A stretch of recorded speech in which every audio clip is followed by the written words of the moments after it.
こんにちは。入会9年目、余命宣告されても死ぬ気はしないいいパパです。はい、気づけば年末っていうことで、この1年を振り返る時期でもあると思うんですけど、私にとってこの1年ってすごく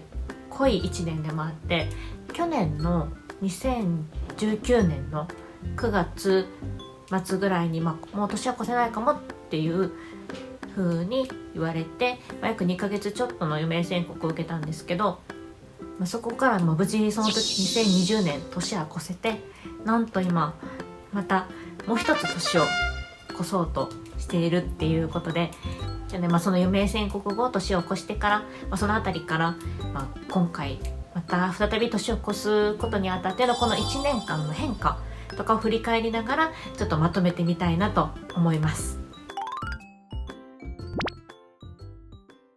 まず大きな変化、要は日常の変化のお話をしたいんですけど、1番とかはつけれないぐらい、もう全て私にとっても全部が大きい変化だったので、ちょっと順番にお話ししていきたいと思います。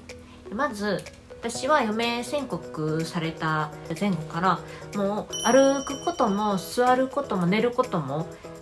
もう痛くて、骨転移の影響で痛くてまともにできてなかったってお話はこの動画でもお話ししてたと思うんですけど、過ごし方がとにかく今とは全然違って、その余命宣告当初はどういうふうに過ごしてたかっていうと、まずこの車椅子ではなくリクライニング式のこの椅子で過ごしてました。全部私もう自分で支えれなかったので、体をもう全部その椅子に、体重預けて、首も自分でこんなに起き上がらせなかったから、首もここにタオルとか挟んでもう全てを委ねる感じ。もうそれをじゃあ自分でこういう風に体を起こすこともできなかったです、最初は。なので誰かに支えながら起こしてもらったりとか、そんな状態なので、もう座ってちょっと体を動かしたりとかとにかくできなくて、動かないので、もうずっと座ってたらもちろんずっと同じところに体重がかかってて痛くなってくるので、それでまた椅子を押してもらってベッドの方まで移動して、今度ベッドで半日過ごす。なので日中は椅子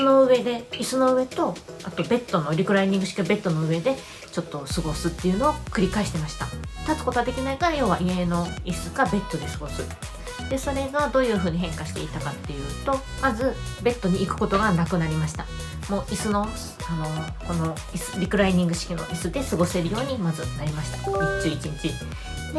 次の変化はっていうと、だんだん体を動かせるようになってきて、自由にもう少し今より動くようになってきたのと同時に、移動式の車椅子を家で使うようになりました。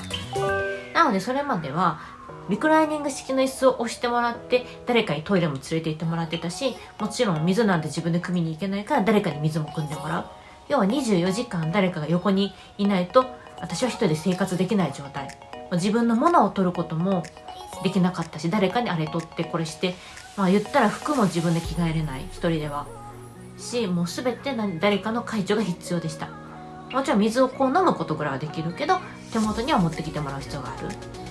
顔もそこで洗うとか、そんな状態でも椅子とベッドで過ごしてたのが、家の中を車椅子で動けるようにしようっていう風になったことによって、大きく変わったのが、まずもう車椅子乗ることによってだんだん体もほぐれてきて、少しずつ自分で支えるのが楽になってきたんですね。それによって椅子がまずこれに変わりました。何が変わったかって言ったら、前はもっともう本当に倒してたのが、ちょっと反対に倒しすぎたらしんどくなってきて、ちょっと角度をつけて座れるようになったのと、座れる力ができたから、今度この椅子の方が楽になりました。それと同時にもう椅子で押してもらって水飲むとか しなく、トイレ行くとかしてもらう必要がなくなったので、まず椅子を動かすことがなくなりました。普段はここに椅子を置いて、車椅子は横に置いて、で車椅子で自分で乗り移って水を汲みに行ったりとか、トイレに行ったりとかできるようになりました。これも大きな変化だったんですけど、さらなる変化はこの動画でもお見せしたように歩行器の許可が下りたことです。それによってさらにステップアップなんですけど、私からしたらこの動画の時はまだ歩行器を動かす練習のために荷重訓練、ちょっとその1日何回か歩行器を使うっていうのだったんですけど、なんとつい最近12月の17かな、それぐらいにようやく理学療法士さんからもう日中の生活を歩行器使っていいって言われたので、今は椅子があって歩行器を横に置いて歩行器でトイレに行ったりとか水を汲みに行っています。今乗ってる車椅子は基本はもうリビングの自分が作業するとこに置いて、その時とかご飯食べる時に使うっていう感じになりました。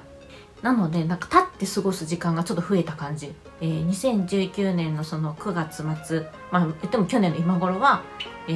椅子とベッドしか行き来できない、しかも自分で動けない、誰かに押してもらったり、もうベッドに乗り移るのさえも誰かの介助必要、椅子に座るのも誰かの手が必要だったのが、今やもう歩行器で自由に家の中動けるようになった。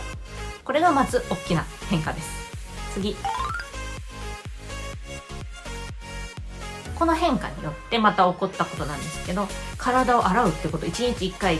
体の汚れを落とすと思うんですけど、それが最初はさっき言ったように自分で動けなかったので、最初の頃はベッドの上で正式って言って看護師さんに毎日来てもらって体拭いてもらって、できても足湯してで、髪の毛もベッドの上で洗ってもらってました。全てもう介助付きっていう状態だったのが、動けるようになってきたことによって、まず、シャワーに浴槽に行けるようになりました。大きな椅子で、浴槽の前まで行って、またちっちゃい椅子に乗り移ってとかしてたんですけど、基本は、看護師さんに主にしてもらう、体も洗ってもらうっていう状態だったのが、だんだんまたそれが動けるようになって、その大きな椅子でバーって押してもらってたのが、車椅子で自分で浴槽のところまで行けるようになりました。まず自分で体を洗えるようになりました。で、髪の毛はやっぱりまだちょっと肩の骨底もあるし、あんまり首もずっと自分でやるのは大変なので、基本洗ってもらうんですけど、それ以外はほぼ自分でやるようになりました。お風呂上がりも髪の毛とかは乾かしてもらうけど、自分である程度のことは服着たりとかできるようになりました。その後の変化は、今度浴槽に入れるようになりました。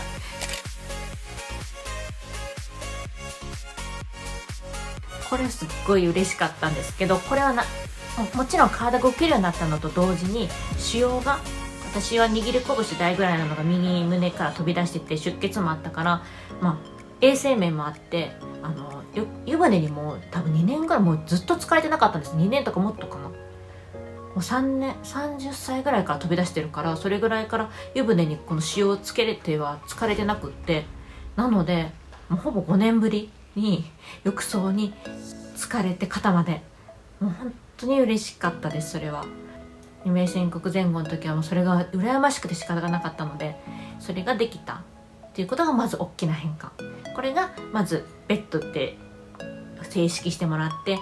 髪の毛もベッドだった。で、お風呂も何ヶ月も入れてなかったっていうのが、今や毎日お風呂場に行って浴槽も入って、自分である程度のことができるっていうのがまずこの大きな変化です。次、椅子をトイレの前まで押してもらってて、でさらに立つのも手伝ってもらう。で、座ってもこの便座の上に自分の体重ずっと穴が開いたところに座るのですっごい大変で支えれないから、なので常に両脇を支えてもらってました。要は用を足された誰か絶対支えてもらう状態で、立つ時はもちろんまた支えてもらって立つ。で、その移動するまでも一緒に横歩きで歩いて椅子に座らせてもらうっていう感じでやってたのが、今は、このようにトイレにポールとかつけて、もう自分でそこを持って立って自分で便座にも座れるし、もう今や支えとかもなくても全然座れちゃいます。これもすごい大きな変化の一つです。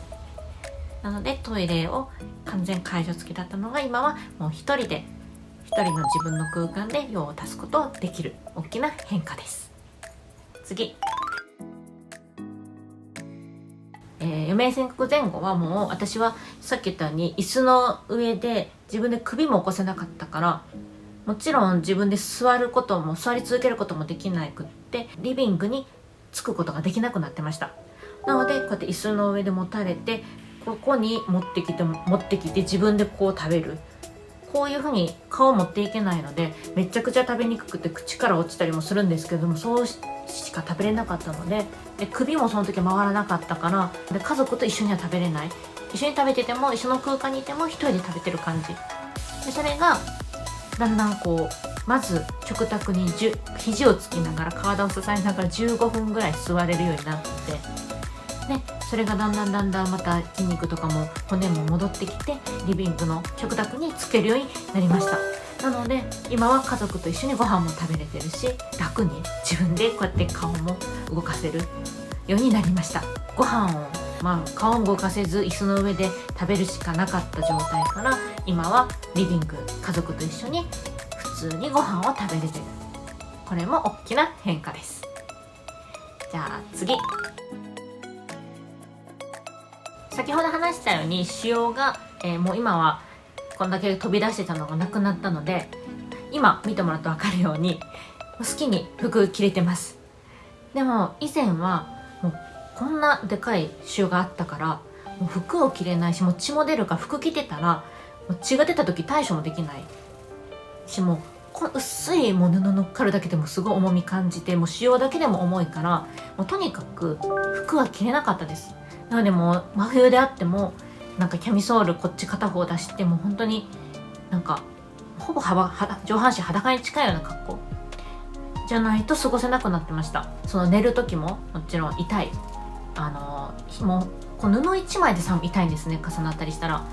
であとなんで着れなかったかって言ったら、もう着る気力もなかった。服をもう着替えるとか、もうそういう気力もなくなってました。それが、だんだん回復とともに、まず部屋着を着るようになりました。これは腫瘍がなくなって T シャツを全然こうやって首元詰まったのも着れるようになったのもあって、部屋着を着るようになったこと。前まではその腫瘍があるから着てもこの前開きのパジャマだったですね。要はパッてその腫瘍の対処ができるからが、もうそんなの気にしなくな良くなったことによって T シャツと楽なパンツに着れるようになった。もうこれも本当に感動でした。で今やこんな風に自分がまた好きだった服を着れるようになりました。でこれと同時にもう一つ言うと、その最初は、余命宣告前後なんかもちろんメイクとか、もうなんなら鏡も見ることもなくなってました。もうそんな余裕ないみたいな、鏡見てる余裕はないです。鏡見てるんだったらもう腫瘍からの血をなんとかそっちだしなんて言うんだろう、もうそんなもん自分の顔が今どうだとか、もうそんなことよりも生きることに必死でした。けど今は好きなメイクを楽しんで、好きな服を着て、髪の毛もなんならセットもできちゃう。この間もこの動画で言ったように切ったし、なので、去年の今頃は服さえも着れてないし、鏡さえも見てなかったっていうところから、好きな服を着てメイクとかまた好きなファッションを楽しめるようになったこと、これも大きな変化の一つです。じゃあ次、外出が、まず余命宣告前後どうしてたかっていうと、もちろん今もそうですけど、一人ではできない、車椅子乗ってる状態で、先ほど言ったように椅子の上で自分で、体を動かすこともできなかったので、大きなこんなリクライニング式の車椅子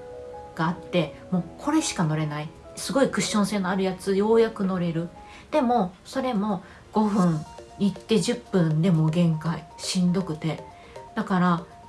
家族に乗せてもらって周りをちょっと押してもらっても、もうただ押してもらってるだけなのに疲れるんですね。で10分ぐらいで限界が来て、もう首とかも痛くなるし、腰ももちろん立たせれないから帰ってきてちょっと休憩っていう状態でした。車のシートも以前は乗れなくなってました。さっき言ったようにリクライニングのああいうめちゃくちゃクッションあるやつでさえも自分の体支えれないぐらいなので、もう車のシートなんて、自分の体支えれない人が乗れるようなもんじゃないんですね。それがだんだん支えれるようになったことによって、少しずつ動けるようになってきて、車椅子も乗れるようになったことによって、また車のシートに乗れるようになって、この動画でも、その時お伝えしたように、友達とドライブも行けるようになりました。今はまだそのそうやって自由に動けるって言ってもやっぱ車椅子だし、階段を下ろしたりとかしてもらわないとダメなので一人で自由に動けるわけではないけど、手伝ってさえもらったらドライブも行けるし、好きなカフェに車椅子でそのまま入ることもできるようになったし、ちょっとコロナがあるから難しいけどショッピングもできるようになりました。なので大きな変化は、外出も車椅子で5分10分が限界、しかも限られた車椅子、めちゃくちゃでっかい車椅子で、もうそんな車椅とか乗らないような車椅子だったのが、今やもうこの移動式の車椅子でドライブもできちゃうし、好きに動けるようになった、カフェも行けるようになったっていう、私にとっての大きな変化の一つです。次で、さっき言ったようにもうこの生活、こんだけ大きく生活が変わって、車椅子一人でトイレ行ったりとか水汲みができるようになったことで、日中一人で過ごせるようになりました。24時間誰かが横にいて介助が必要だったのが、ある程度車椅子で自分で行って、なんならこう立つことはできるんですね。歩行器なくてもとりあえずパッて立って何か支えてたら立ったりもできるので、ちょっとしたものを取ったりとかもできるようになって、今はほぼ日中一人で過ごしています。なのでちょっとニコはもうあまり登場シーンが少なくなってるんですけど、なのでもうこれもすごい嬉しい。自分の時間が持てたこと。前まではその時私とかすごい贅沢っていうか、そのプライバシーがなかった。ある意味誰かがいてもらわなくちゃいけないし、もうそのプライバシーとかも考える暇ないけど、だんだんやっぱ回復とともに自分の時間が欲しくなって、自分の場所も欲しくなって、でそれが今は確保されて、そんな風に今日中一人で過ごしたりとか好きな時間を過ごすことができるようになりました。なので変化は、24時間誰かが横にいつもいたっていうことから、今は一人で、ある程度日中は過ごせるようになったっていうことです。こんな感じで今ざっと、変化を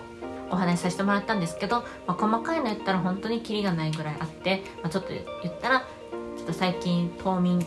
冬で寒くてなかなかこっちに来ないタレポン、ペットの文鳥のタレとかポン酢とかを可愛がる余裕も気力もなかったんですけど、それが今はすごく可愛がってあげたり、一緒に遊ぶことができるとか、なんか細かな変化本当にいっぱいあって、もう本当に日常にこんなに奇跡が溢れてたんだって思いました。当たり前に前までやっていたことが一回なくなったことによって、でそして今こうやって少しずつ当たり前がまた取り戻せてきたことによって、本当に感謝だったんだなって、めちゃくちゃ思います。今こうやって日常普通に過ごせてることとか、もう喋れてることでさえもそうだし、友達とちょっとたわいもなく話せること、携帯を触れることとか、好きな本を読めることとか、そういうのもできなく一回なってたので、本当にすごい奇跡だなって思います。もう一つ言うと、この YouTube を始めたっていうのもすごい大きな変化だなとは思います。ブログをまず始めたことでさえも別に始めようと思ってたわけじゃなく、そのタイミングがあってブログを始めて、でそこからまた YouTube も別にもともと YouTube やろうって決めてたわけじゃないけど、YouTube をこうやって始めて、おかげさまでたくさんの方に見ていただけるようになったりとか、本当にこの変化もすごい大きな変化の一つだなと思います。で最後にすごく私が最近感慨深かったことがあって、それが私の余命宣告をした先生ですけど、その主治医の先生が今年はこうやって今元気な回復してる姿を見て、この間検診の時に先生が今年は平和なお正月過ごせるねって言ってくれて、もうそれがすごく嬉しかったっていうか感慨深かったです。本当だなって本当うるうるするんですけど、こういうので本当に感謝だなって、1年またさらに越せるっていうこと、こうやって無事に笑って過ごせること、本当にありがたいなって思います。そんな感じでこの1年ちょっと簡単に変化をお伝えしましたが、とても大きな、私にとっての大きな年の1年だったなって振り返って思います。でまた来年もさらなる、また来年の正月は私はどうなってるかっていうのも自分で期待をしながら、また1年過ごしていけたらなと思います。私もですけど、それぞれこの YouTube を見てくださってる皆さんも、それぞれに健やかに毎日、喜びあふれる一日であることを祈っています。よかったらいいねボタンと、チャンネル登録の応援よろしくお願いします。ではみーぽぽでした。バイバーイ。いいお年を。